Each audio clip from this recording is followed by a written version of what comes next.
So we'll see how this goes.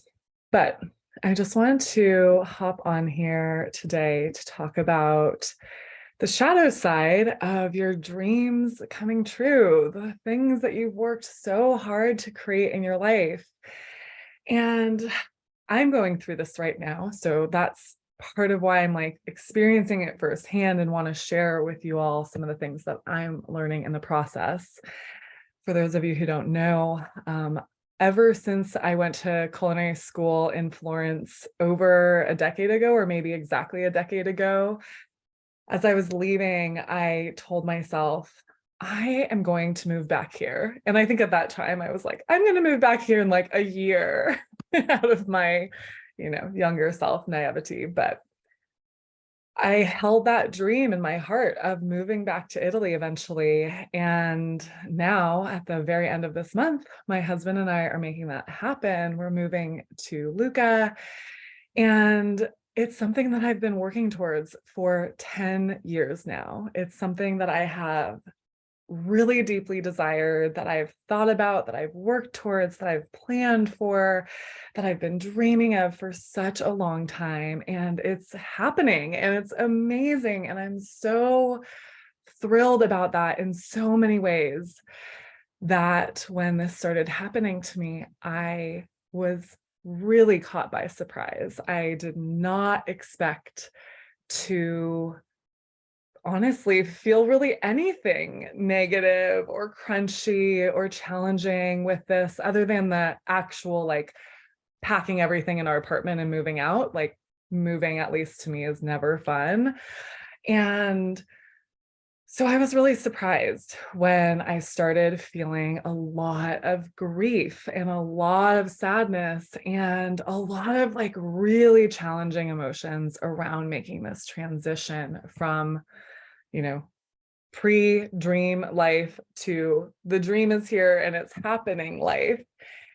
And so what I want to kind of share about and speak to today, that I don't know about you, but I really don't see this getting talked about very much at all when it comes to like build the life of your dreams and go out there and make it happen.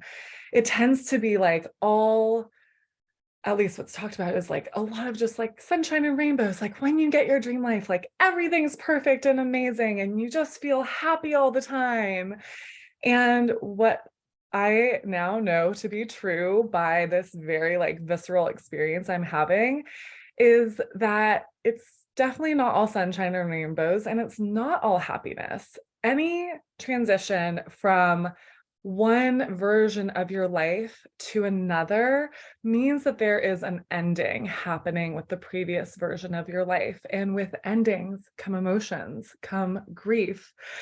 So I just want to share a little bit about that and share that if you're going through anything similar, or if you're in the process of like stepping into a dream that you've been working so hard on for so long and finding that you feel a lot of grief around the process, or you're really surprised that you're crying more than you expected, or you're feeling more agitated, or like little things are getting to you, or you're feeling less regulated than normal, that I just really want to like normalize that for you and remind you that it is just a normal part of the process, because there's an ending that you're going through and you're stepping into something brand new. You're stepping into a new version of your life. And while it is absolutely amazing and magical, and there are so many beautiful things about it, we're also humans having a human experience and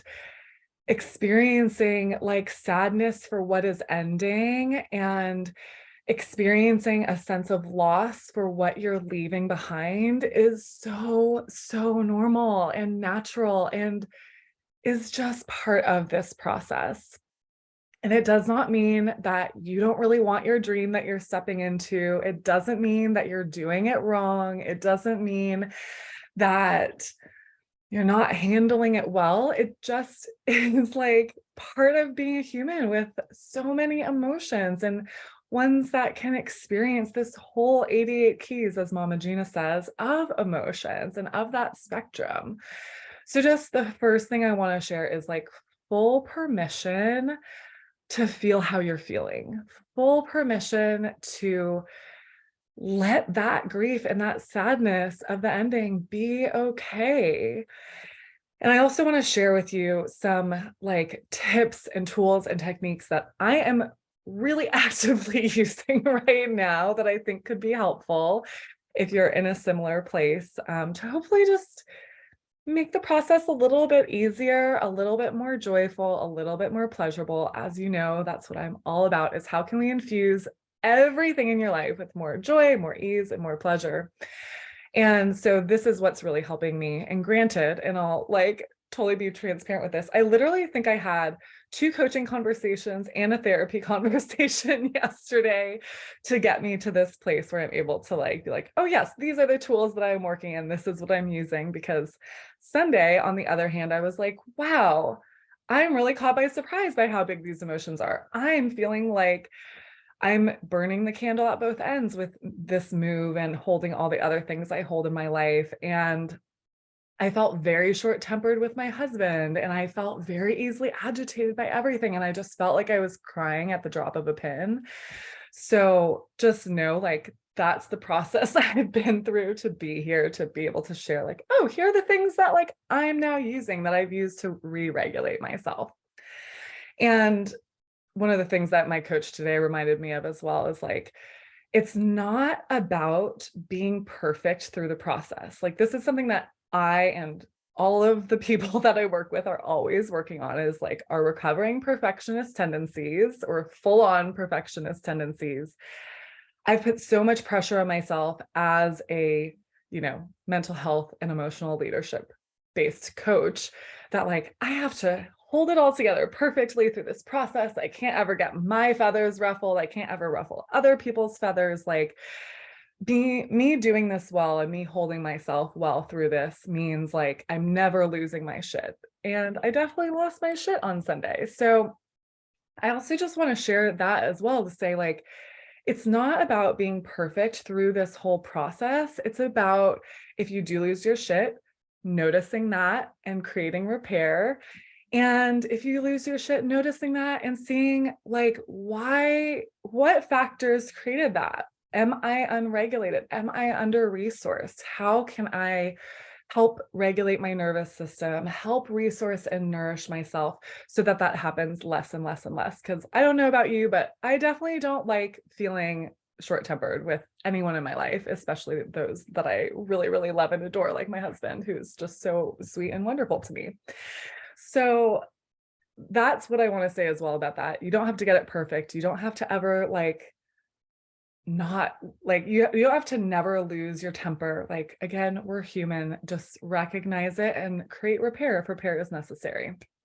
And it's really more about like how you respond in the long run, like how you ultimately respond to how you're holding yourself, to how you're moving through this.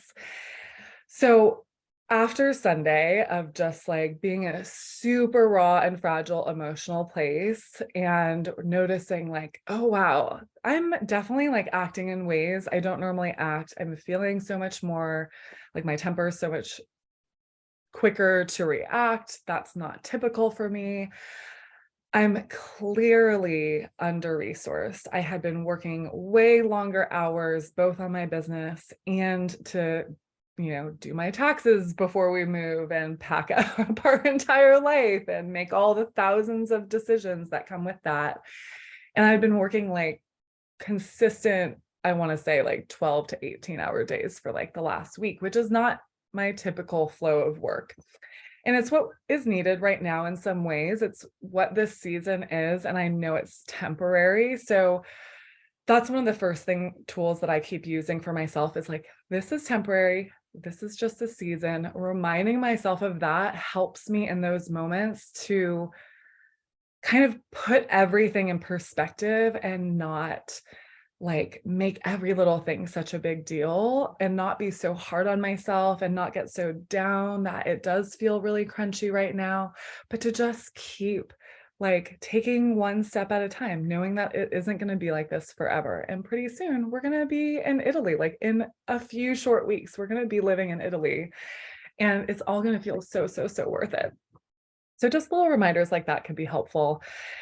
And I also spent a lot of the day on Monday, like really deeply resourcing and nourishing myself. So Mondays, I already have like a bunch of coaching calls, and I have therapy on Mondays. And so it's like, great, I have like my whole support system coming in. I'm really going to lean on them and share what's going on. So it may look differently than coaching and therapy for you, but reach out to your support system. Tell them what you're experiencing. Ask for some help when it feels hard to like reach for that bigger picture and put things in perspective. That can help get you out of it so much more quickly sometimes than we can do on our own when we're like deep down in that spiral of overwhelm and stress. So reach out to your support system. And also, now is the time, and this is one of the things that I personally struggle with the very most, is like when there's so much to do and there's this like go time. It's like we have these few weeks to move out and get everything situated. It's very easy for me, and the way that I was conditioned in like the working world, to just like go, go, go, push, push, push, muscle through it, like grind my way to the finish line, and then I can relax. But typically what happens when I stay running that pattern is, yeah, I might grind my way all the way through to the finish line, and then I'll collapse. And then I'll get sick for a week or 2 weeks or a month. Like that was my pattern for a really long time, is like I would put so much energy out into something, and then the second I could relax, I got sick. And I don't want to show up to Italy and like be sick for the first month. Like, no, thank you. So instead, this is really the time, the times that you're like, oh, I just need to grind through. Those are actually the most important times to take a pause and double down on your self-care practices. So for me, what that looked like in the last couple of days is Sunday night, instead of coming home from the family dinner we had and packing more boxes, I sat and relaxed on the couch and played the new Harry Potter video game. Like, and just didn't do anything that evening. I went to bed early. I got 8 hours of sleep. And then the next day, I had a very full day of calls, like starting at 9. I think it was like 9 to 5 straight through. There was maybe like 1 hour break in there, roughly, that I had work tasks to do. And so instead, since I didn't have like a lot of downtime or breaks in my schedule, I got in the bath and took a bath for 2 of my calls that it was appropriate to be in the bath for. That's very common in my world. So if that's what you're looking for, come talk to me.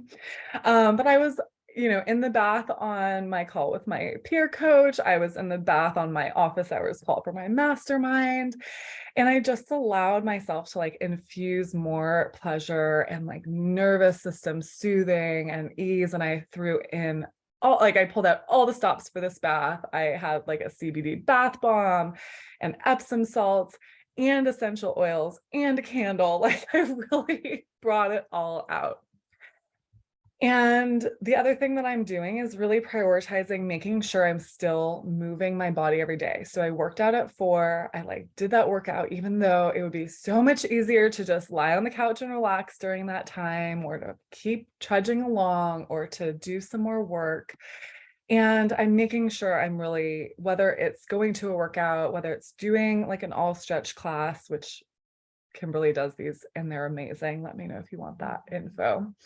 Or like going on a walk and getting outside, just doing something, because I know that moving my body is such a huge way of self-care for me.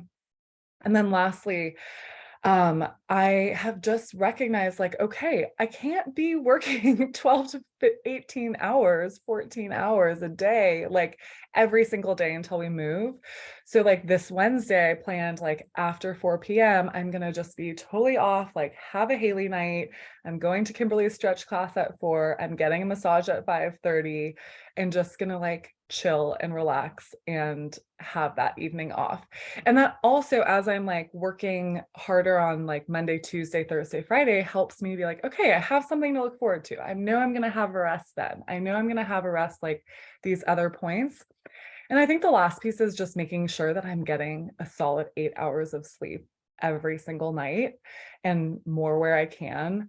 For me, like the first thing that goes if I am sleep deprived is my mood, is my attitude, is my ability to like have a healthy mindset and look at things clearly. So if that's the case for you, definitely prioritize sleep as well. And I know that it feels really difficult, at least like our minds can and will make up 1,000 excuses for why we like need to just keep going, why we can't slow down, why we can't have more rest, why we can't do that self-care thing for ourselves. Like that, that's the fear. The fear is like, I'm not going to get everything I need to get done.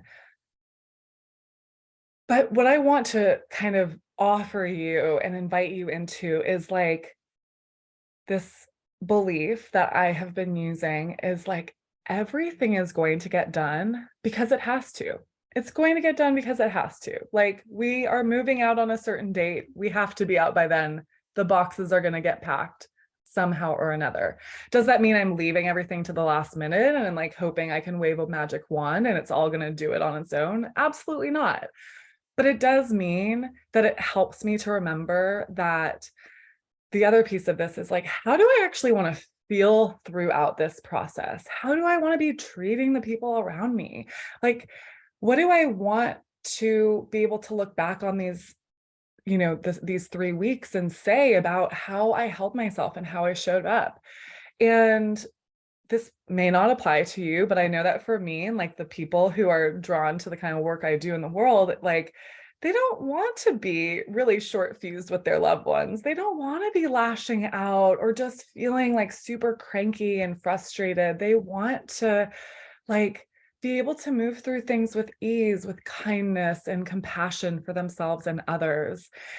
And so that's kind of like the choice that we have sometimes is like, I can hustle and grind and push through, and I know how I am if I do that and I don't resource and I don't regulate my nervous system and I'm not a version of myself that I enjoy.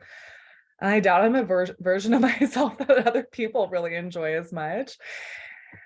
And I'm not a version of myself that I'm proud of either. Or I can like infuse some small pockets of pleasure, of ease, of joy, of nourishment, of slowing down, of resting more.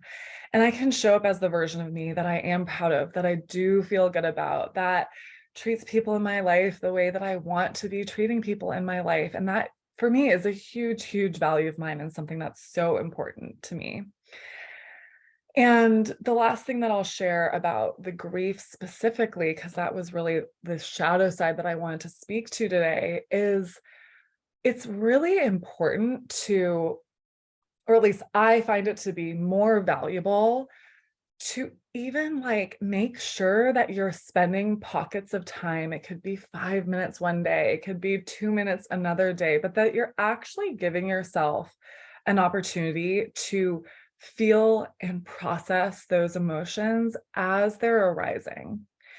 Because what tends to happen if we shove them away and put them in a box and tell ourselves we're going to deal with them later is that they get stuck and stored in our bodies. They might create pains or aches. They might just create like unhelpful thought patterns that are running our lives. They can even, when we ignore our emotions for long enough, like lead to things like chronic illness or lead to things like burnout. So it's really important that you're also giving yourself some time to process the very real emotions that are coming up for you. I do this through emotional releases. I do this through like breathing techniques. I do this by simply sitting and being present with what's there and feeling the sensations in my body and giving it some time and space. When I maybe have some more time, or if I'm not like, it's not 2 minutes before a call, I'll like throw on some songs that elicit that rage, elicit the grief, and then throw a song on to ground me back into like my empowerment, my turn on, etc. Kind of come back to that centered place. But I'll like throw a tantrum. I'll let myself cry and wail and sob. And it is so cathartic and so honoring of your emotions that they don't get stuck in our body in the same way. And again, when if we do shove them away, one of the other things that could happen is like you just fill up your emotional bucket more and more and more. And soon enough, it just like pops off and you're projecting your emotions in potentially like harmful or unhelpful ways all over people around you in ways I'm sure you don't want to be doing. So that's the other thing about like stuffing our emotions away for later. They have a way of coming out one way or another, like whether it's in pain within ourselves or whether it's like creating pain and conflict with others or in our reactions. So it's just so much healthier to give yourself just those little regular check-ins with that grief to be like, okay, I'm able to sit with that grief right now. Like, let me just breathe into it and feel into it and notice like what's here, what's present, allow it to move, allow it to process. And I'll kind of just go into for just a moment, like how you actually do that, because it's taken me a really long time to actually get it because there isn't really much you're doing. There's in fact kind of nothing that you're doing. You're really just like, so for example, I was working with like the grief of like, my whole family lives in the Bay Area and we're going to be moving across the world away from them. The core of my friends live in the Bay Area and we're going to be moving across the world from them. So I was like sitting with that grief, with the emotions. I was talking about it and like speaking to what I was feeling sad about. And then I just noticed like, okay, where is that in my body? And on Monday, it felt like this like big weighted blanket, almost like those X-ray, um, I don't know, X-ray blankets that they put over you at the dentist's office. Felt like heaviness on my chest and a bit of this like hot pit in my stomach. And I literally just sat there for about 20, 30 minutes. That's the time that I had. And this was, um, the practice I was choosing to do with it at that time. But you could do this for like 2 to 3 minutes too, to be clear. But I just like sat there and like felt the sensations, felt the sensation in my chest, felt the sensation in my belly and solar plexus, and just like notice like, how is that sensation moving, if at all? Is it changing? Is it shifting?